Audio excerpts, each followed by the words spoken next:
Well, guys, it's been a long road getting here, but now Pedro can rest. His time is now done, and it is time for me, Dwibs, to become the new face of these LPs. And I bid you all welcome to my new chapter in this long, epic book. This is Gears of War 4 for the Xbox 360. One, actually. A time of change, a time of successes. Hello? Who are you? Shiroi, what do you think? Wait, what are you doing here? This isn't supposed to be a dude bro shooter. Yeah, it was promised it Girl- was male only. Dwibs just said this is time for change, and I thought you guys were having fun over here, so I thought I'd just come over here and join in, you know? There isn't a problem with that, is there? I guess not. Okay.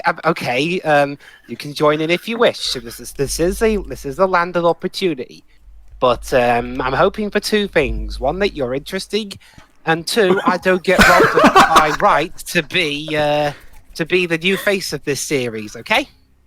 No, for now I'm just here to observe. Just enjoy this. Okay. You know, I Great. just want to point out that for the select screen of this game, Rockstar energy we drink. literally- What is this American shit? You know, never mind. Actually, guys, you know what? This is a Screw monster. Hey, look, guys, Gears 5 is out now! Not now. Also, guys, you know what? Screw that kind of drink. I've got the perfect drink right here. Coca-Cola Zero.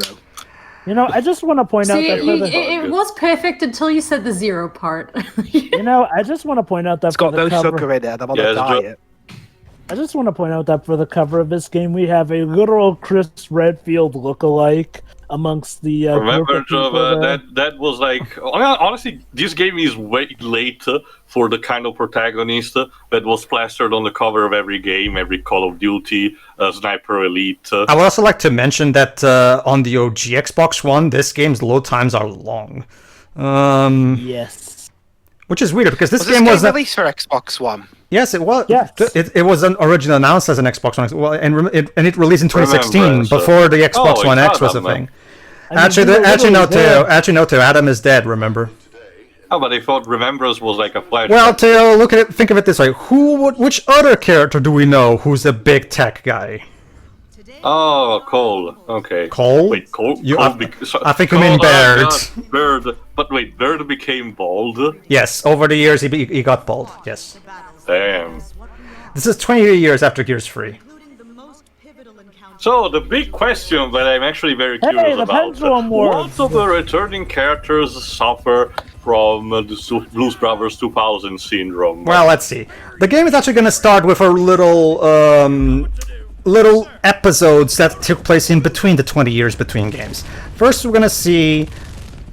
That's the thing, though. This little bit that takes place somewhere during the Pendulum Wars, I don't really understand why. Now, all of a sudden... Pedro, you did ask for more representation from the Pendulum Wars. Yeah, Pedro. I did. In full-blown games that are not just brief 5-minute segments that don't tell us anything, you know. Oh, you actually get to play them. Okay. You're playing as a generic nameless mook that's never established. So. Okay, That's the so thing, in they terms don't of even do the typical thing and name him after the usual bout of faceless mooks who we sweat blood and tears over whether or not they'll survive. Yes, that's... I'm gonna quickly go over what's been changed since we last were here. This time, the games from this point on will no longer be done by Epic Games in any way whatsoever. Exactly. This is the start of a new era from the Coalition, a group of ex-developers of the Gears of War series that left Epic Games around this time and formed their own studio, now under the full auspices of Microsoft. Now, like I Also, said, the story now, unlike the previous game, is now fully written by one Tom Bissell. Yes. Who is known for being a story writer on a lot of games, including, funnily enough, an extra writer on Uncharted 4. But these games are where his main credits. He was also a co-writer in Gears of War Judgment, which we didn't care much for. Now, like I said before, this is an incredibly missed opportunity to be playing as a Carmine. For context, sure, Yes. in the original... She already knows about the Carmine guy. I told her off screen. Wait, you're telling me... Well, I mean, this is like tradition. Isn't there gonna be a Carmine in this game? There is Tail, but he dies off screen. Wow, Oh boy, right, seriously? Like Pedro showed me the entire compilation. Of That's the thing, Tail. Wait till you see the Carmine death of this game. Even the Carmine death of this game is lame. That's why I say, this was a missed opportunity. Why not have us actually play as Carmine here? Instead, we're literally playing as a nameless Smooth. I agree. So riveting and exciting. You want to be to throw us into the shoes of someone who's witnessing war for the first time? Like maybe newcomers to the series are? That would be I nice guess if the game actually did that. We've seen the war from, the specific group of pretty Super Bowl, super macho heroes. Now, what is the war for the common soldiers, the young one who's scared shit and just wants to go home? You know, guys, that would be a great idea if the game actually did that. Mm-hmm. I guess this is just for the prologue to, give us a... Well, like, again... honestly, Tail, if I'm going to be honest... This feels more like what the DLC of 3 should have been. Yeah. Except, well, here's the thing. That's the thing, Tail. Wait, you're doing the same thing that team did in the comic. You're sabotaging the antennae. I don't know. Yeah. Well, there was a lot of that stuff going back into Pendulum Wars too. But the thing is, that's the thing too. This little Pendulum Wars snippet that we're playing for right now, this has nothing to do with the story. I don't even know why the hell is this even here. An object McGuffin will be important later on. It's Nope. just mentioned here. Nope. Like, but that space 3 opens up in a similar way. Nope. I'm trying to remember if there's anything to Like do there's with this there's like a grandfather Tail? of one of the characters involved here. No. Tail, Your surgeon doesn't seem to have a helmet. Who is he? I don't know. That's the thing, Tail. I played through this game twice. Once on my own, and the second time, and what you're watching right now is my second playthrough.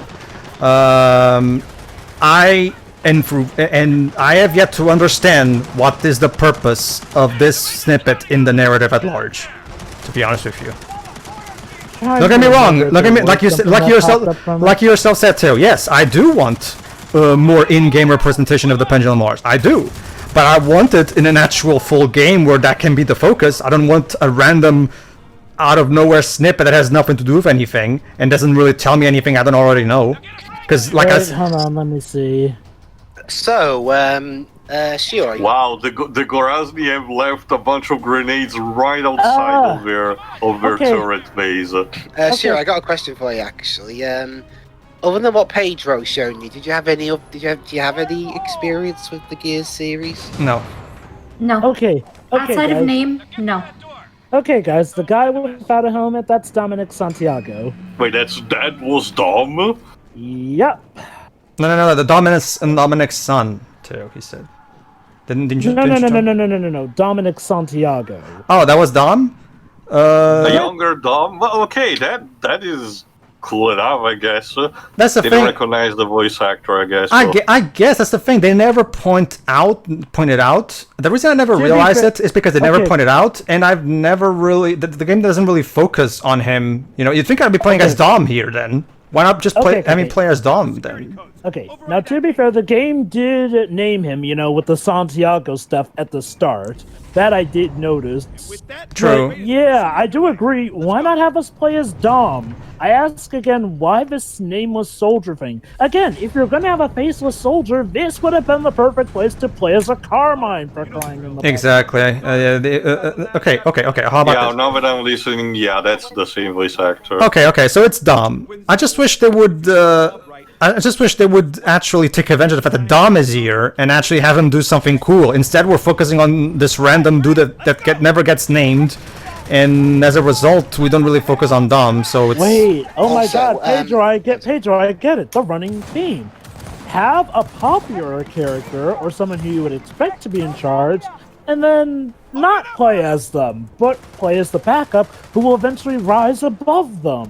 Imagine Teo if instead of playing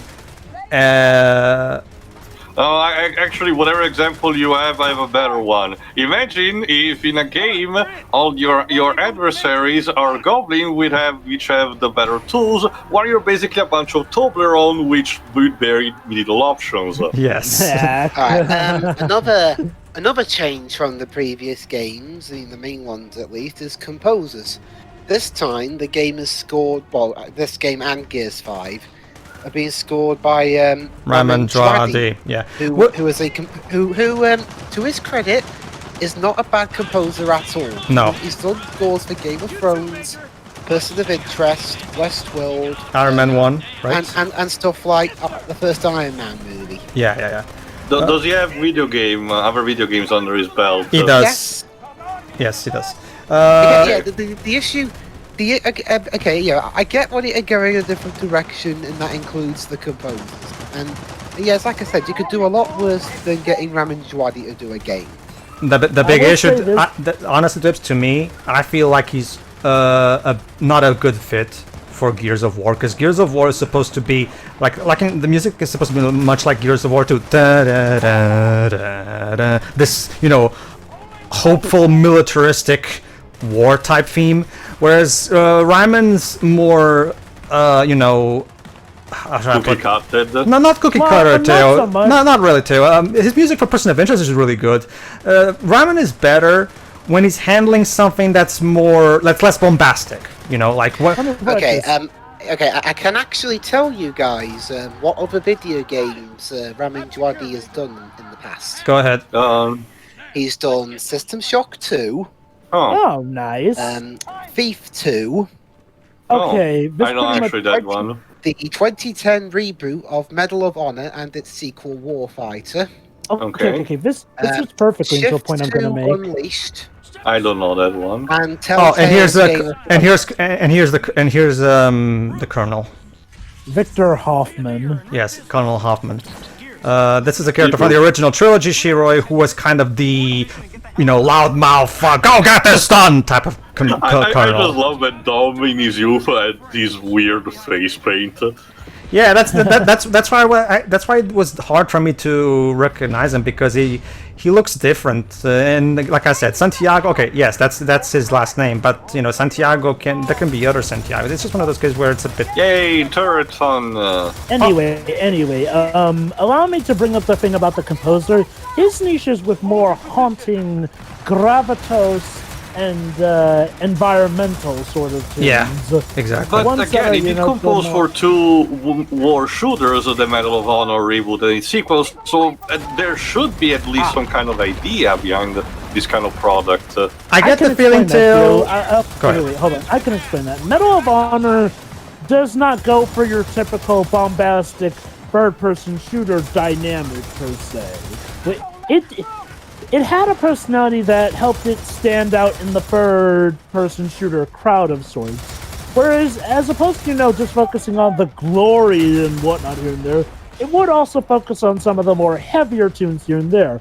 And while not all just haunting and environmental, does have more of an atmospheric kind of sense than, say, something like War for Cybertron or Call of Duty would have. Yeah, the only times... Okay, cutscene now.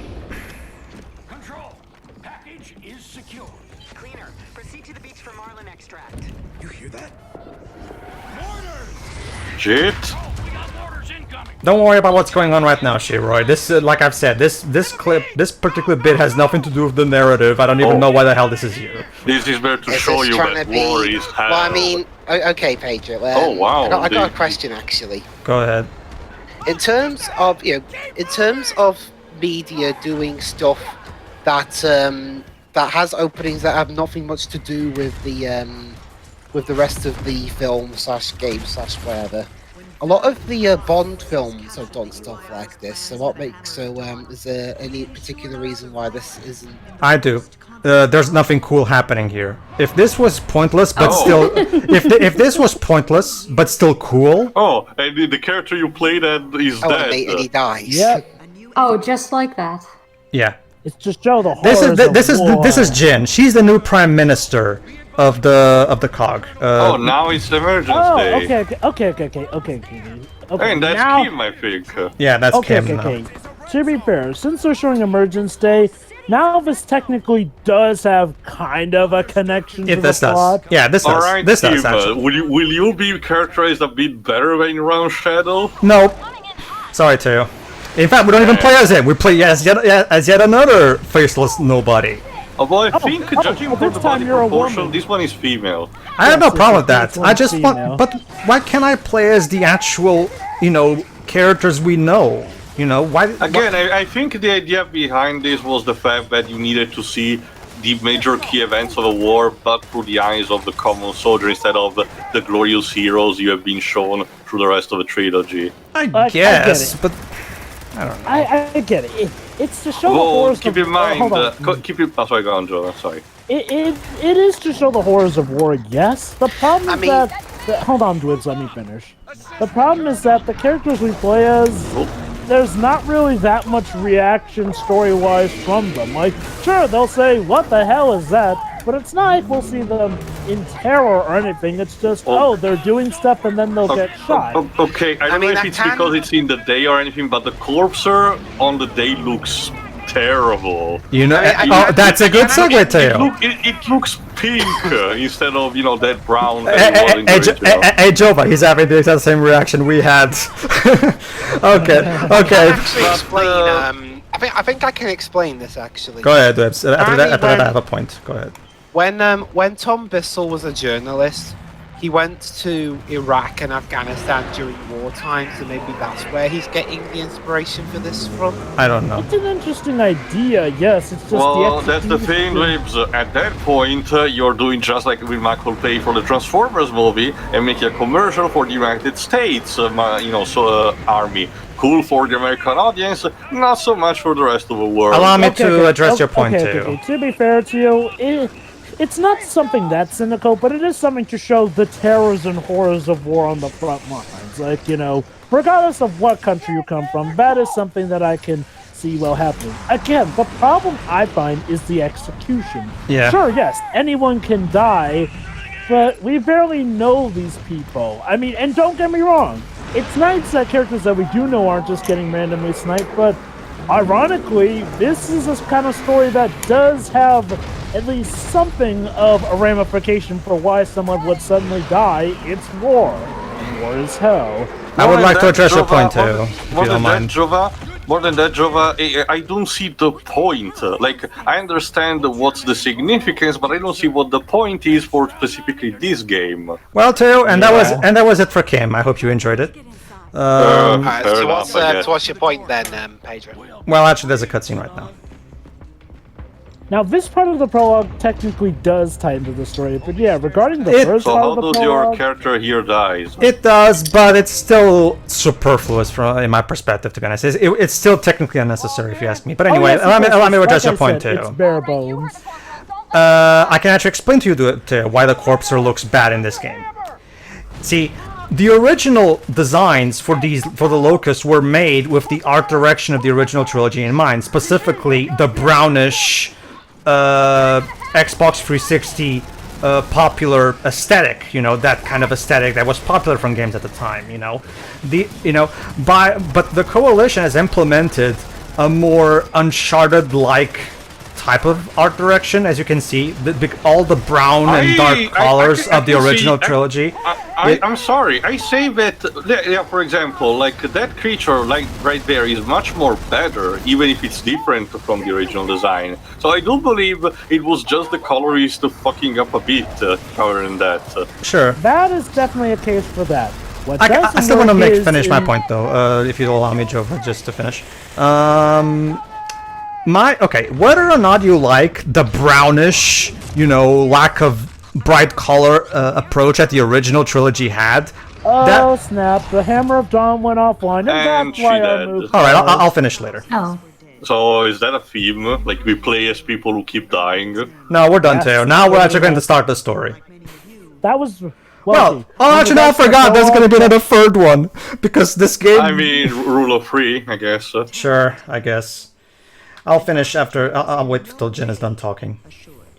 This is the new. So what place is this? For the record, Jin is the new prime minister of the COG. What is the COG? 17 years. For the record, Shiro, COG stands for Coalition of Ordered Governments. It's basically what passes for a government in this world, basically.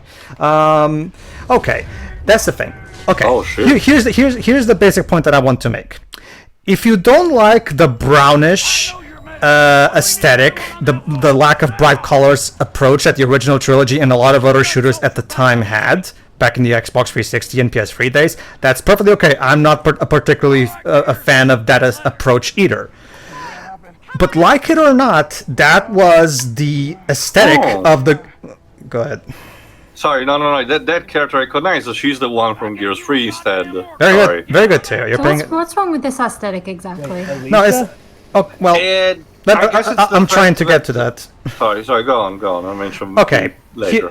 The basic gist of it, Shiro, is that the reason the original trilogy had a more muted art style with more muted colors is because it wasn't just a shooter. Like I've shown you in that little clip where Carmine gets disembodied by a berserker in the Gears 1. The Gears series distinguished itself from other shooters by having horror-like elements. By having a horror-like atmosphere that, of course, called for a less colorful aesthetic, because horror games typically have darker colors with dark hallways in order to properly sell the scary atmosphere that the game is supposed to have, right? Yes. By infusing this game full of bright colors and removing dark areas and removing the horror-like aspect, because this is basically this is the entry, Shiro, where the series removes all horror-like elements. You're removing one of the primary aesthetics that made the Gears series stand out from other shooters, you know, and that's what I have a problem with. By removing the horror elements, you're basically turning this into a more generic shooter, and I'm never okay with that, to be honest, personally. Like this. I'll see how it goes later on, but for now I'll say I do agree with that sentiment because even though, you know, with the oversaturation, like the oversaturation is the only reason I'm not a fan of the whole muted colors thing in the first place. That's literally the only reason. Oh, sure. I wouldn't mind it if the market wasn't absolutely filled with it. But from what you showed me, like even though I didn't see much, the characters and the narrative and just everything that went on seemed fun enough. Like Sure. even with the horror elements, for me to actually look past that, but I don't know how this is going to go. Sure. hold on. My primary problem, Shiroi, is that from the perspective of someone who has played the entire original trilogy, and Jove and Teo can vouch for what I'm about to say. The original And me, I guess. and Dwebs. Oh, I thought you were still burped. And Dwebs as well. Oh, Yeah, hello. I'm in this playthrough. This is it was me addicted to whibs. it was an honest mistake. This was purely unintentional. Go on, don't worry. As the rest of the guys here can vouch for what I'm saying, one of the cool things about the original trilogy was that it had genuine, tense, creepy moments. Thanks to, like, Teo in particular was creeped out by the Leviathan. yeah. And there was And like I said, the monster design in 3 was the absolute best. Also, how it was utilized. Yeah, and the muted colors. Yeah, you can make an argument, like you said, Shuri, that style was oversaturated in those days. It was, and I agree with you there. I'm not trying to deny that. But honestly, when it comes to Gears of War specifically, I would argue it's important because because of the horror-like atmosphere and the whole, desperate atmosphere that the humans are living in constant danger and in fear of death every single day. I think it's important to not have a bright and colorful and happy art style because I think it helps sell the horror-like war atmosphere better than something like this. That's my basic point. Well, even about that, more than anything, a series should strive for consistency. That is a too. clear lack of. But even so, I wouldn't actually have minded if the transition made sense in universe. If these flashbacks were still in the same brownish, saturated style from the original trilogy, and then you transition to the future as the colored one, But no, you start immediately with this one. You guys might remember this is during the ending of Gears 3, where the EMP thing kills all the Locusts and Lambent in the world. Now, okay, now here's my stance on this. if you wanted to, I can sort of get where they were coming from with this. You know, they wanted to change the color scheme to show up a new era. Here's where I have a problem, though. They did not commit, per se, to it. They did not commit like, say, God of War 4 commits to a lot of stuff. God of War 4 changes a lot of stuff across the board, yet people still loved it because the changes all worked for the most part here. If you were going to have a color saturation change, then the game itself needed to be changed ever so slightly. The problem is that it's one of many, many, many changes that makes this game feel rather alien to the rest of the franchise here and there. Like, it's one of those cases where... Let me put it like this. This feels like, you know, if you selected on your setting, you wanted a slightly different art style. Go ahead and finish, Joe, but you still have time. Go ahead, finish. This essentially feels like a forced art style change more than anything, because the game itself doesn't mesh well with it, well, you're left with people feeling rather disoriented by the change in visuals. All right, cool. Now I want you guys to listen to this, because the writing of this scene is so bad. Just listen here. Yeah, look. For the record, I've already seen this scene. Yeah.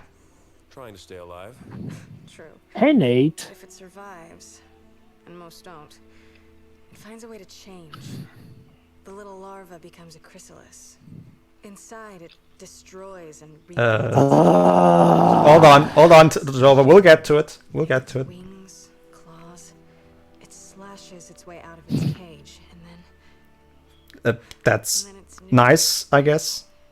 Now listen to these lines. Listen to these lines. You shouldn't have come. Save your breath, JD. That one. She's a mother's daughter. Hold it. She really is. I really am. She really is, guys. She really is. Okay. First of all, I want to pay tribute to the clear inspiration for this scene, the very hungry caterpillar. Honestly, like I didn't mind the caterpillar to butterfly metaphor, but I do wonder if there is a reason why we mentioned that. There is too. Also, again, I know who JD is, but to quote Patrick Starr, "Who are you people?" The reason I rag on that scene too is because you know that whole line of she really is her mother's daughter. Oh yeah, she really is, and she even goes, "I really am." That's as far as the development between Kate and her mother goes in this game. Well, I mean, there's technically that other bit regarding you know who. Well, Jova, to be honest with you, I don't even count that. To be honest. Wait! We have a trained vehicle with an animal? What? Microsoft Studios presents. This makes no sense. It's like the ponies pulling the train in Friendship is Magic. No, not just that, Shiroi. Like they had very monster trucks and tanks of all kind during the war. You're telling me that now this type of transportation, this method of locomotion, is more preferable? Teo? Also, this train had steam, by the way, so it wasn't functional. Teo and Shiroi, I introduced you to Gears of War 4. Does the game at least have an explanation for this, or you just know it looks cool? Take a wild guess, Teo. Let me put it this. No. Apparently the lack of war I thought the answer was I'm gonna have a bad joke about it. Apparently the lack of war means that there's a lack of increase in technology. That's not how it works. Nope. It's stupid, I know. Welcome to the game. Alright, let me introduce this. Wind flares are basically environmental hazards that were introduced in this game. For reasons that have yet to be adequately explained to me, and by the way, the wind flares are not in Gears 5. For some reason, the world now lives under the threat of random, weird, meteorological, climatic didn't we phenomenon. Already have something like that in the original trilogy? The rain that is sharp as razors. True. It was established there that Sera's planet is ravaged by meteorological conditions. Okay, I guess. Just wanted to introduce a new one. I guess you're right there. Sure. I guess you're right Yeah, there. Tio's right. This part is fun, and trust me, there's plenty of other stuff to rag on. Razor Hail, that was it was Sure. called. Don't worry, Teo. This is not even close to being my biggest complaint. I was just making an observation. So anyway, we start the actual game proper playing as JD. We don't know who he is yet, context-wise, but for those who have been around long enough, you know who he is. Yes. The other character that looks interesting to me is the guy with the beard. And if I had to hazard a guess, he's probably gonna die at the first third of the game or something. Let me put it like this too. You're one game ahead of the story when you say that. Great. But however, Teo, his screen time in this game will be like 20 minutes tops. Minimal. Okay. So if you're expecting him to have a prominent presence, I'm gonna have to disappoint you right now. What a bizarre tutorial! You know, teaching you how to shoot for a specific situation. Anyway, let me introduce our new main cast. We have JD, of course, and we also have Kate. Her name is Kate Diaz. Then we also have Del, and that's our new cast, basically. These three. Wait, Pedro, so he said, who's the bearded guy? He's Kate's uncle. Oh, yeah. That's right. Okay, now here's an interesting thing. This is sort of a wild horse of sorts on Sera. Now, this would be an interesting thing to focus on. You know, more of the wildlife of years before. Now, here's the problem. Guess how much we actually focus on that? Just as much as in Legend of Korra. Got it. Honestly, less. Like, seriously, this makes Legend of Korra feel like the original Avatar and how much wasted potential there is in this game in exploring the world. How about I call you hungover? That is arguably one of the better jokes in this game. That's the thing, Joe, but this guy's one of the better characters, but like I said, he's gonna get taken off screen.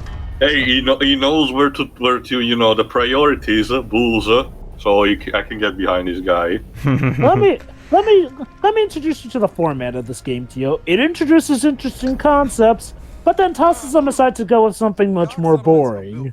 All right, Teo. Del is the new tech guy.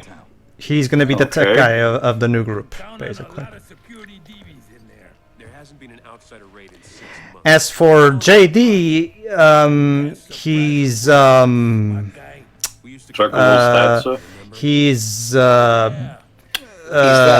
he's there. He makes lame jokes. And Kate is she's the girl, I guess. She's also there. Yeah, she's also there. We technically will learn more about their characters, but by that point, you may or may not. I mean, aside from Bird, even the original Delta Squad didn't have any particular specialization. I don't know, too. I think the original cast had a lot of cool from appearance, and not their actual war specialization. It's not like Cole was the heavy weapons guy, you know, or Dom was the demolition expert, you know. I guess.